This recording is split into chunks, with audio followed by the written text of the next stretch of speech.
So we have a very interesting question from Khushbu.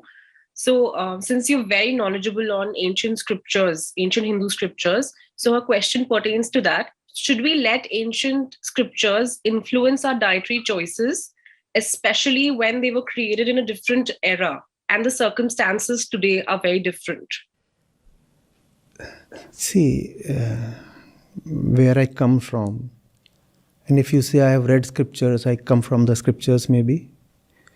Not every book that is being today called a scripture is worth being called a scripture. We have ancient books, wonderful books, valuable books, but they cannot be called as scriptures. A scripture is a book that tells you about yourself. A scripture has to deal essentially with self-knowledge. A book that talks of dietary choices cannot be called a scripture. A person who talks of the kind of things you must eat to enhance your health and such things cannot be called a guru. Shastra is what deals with self-knowledge. Guru is one who encourages self-knowledge in you. This food and all is miscellaneous business. So this is for those who quote so-called scriptures in favor of meat or milk. So you will have Bakrid and people will say, it is coming from our scripture. And then Hindus will say, it is coming from our Puranas. And Christians will say, that the turkey is a part of our tradition. And all that is just nonsense. Those are not scriptures at all. Scripture is self-knowledge. Who am I and what am I supposed to do with this so-called life? That's what constitutes a scripture. Nothing else. So who am I? I am a conscious entity. What am I supposed to do in life? I am supposed to elevate consciousness, respect consciousness, love consciousness. And the moment you see that this is what scripture says, veganism just smoothly follows. Veganism is the logical result of scriptural knowledge. If someone says, I am well versed in scripture and is still not a vegan, the fellow knows no scripture. And if somebody quotes scripture against veganism, that's a dangerous fellow.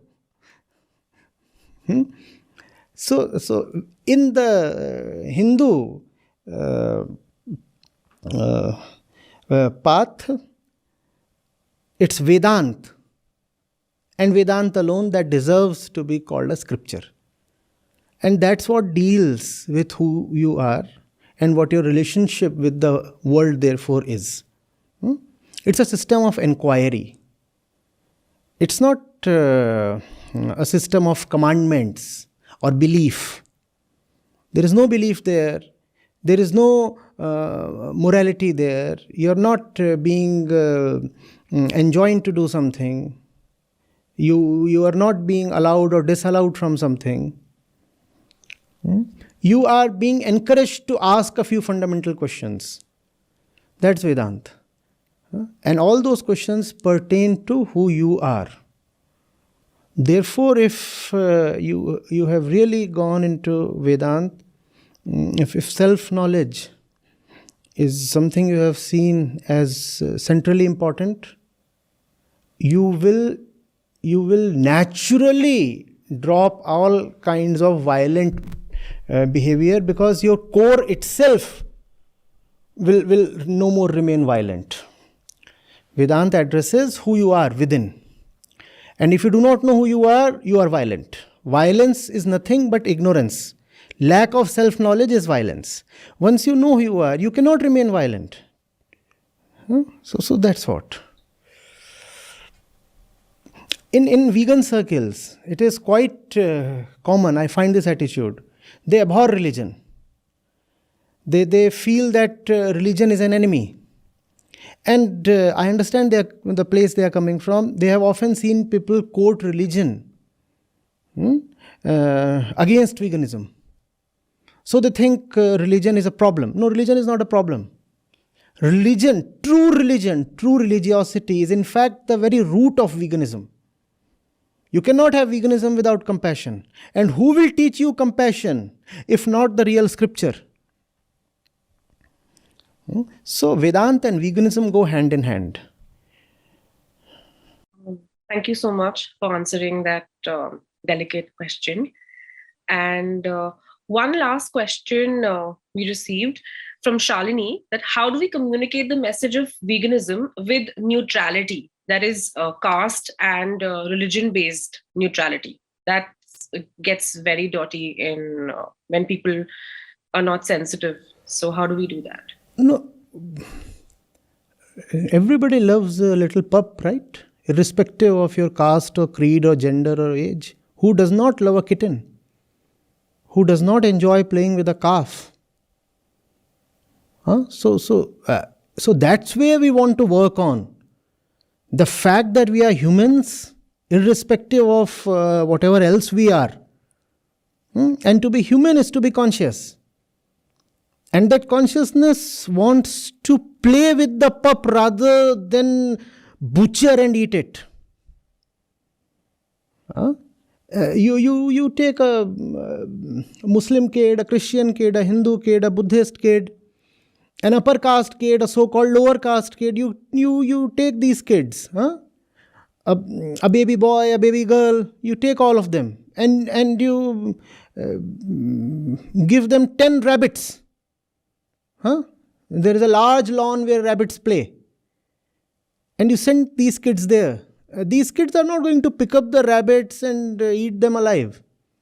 Irrespective of where the kids come from.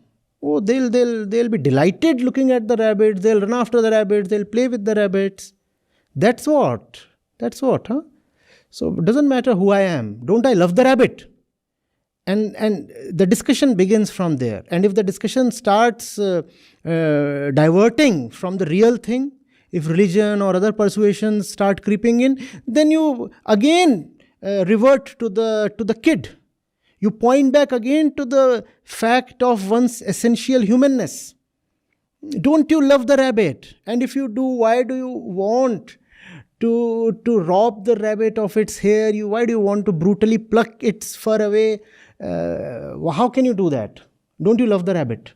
You might be a Brahmin or a Christian, a Protestant, I don't care. There's the rabbit in front of you and you're looking at the rabbit, and what's your relationship with the rabbit? Come on. So that's how we talk of it. Right. That's very well said. And I would like to thank you for answering all our questions. The answers provided us a new direction. And thank you so much for sharing your knowledge with us. With that, I'd like to hand it over to Gauri ma'am. Thank you. I thoroughly enjoyed all this. Thank you, Acharya ji. I think you enriched our consciousness with a lot of wisdom today.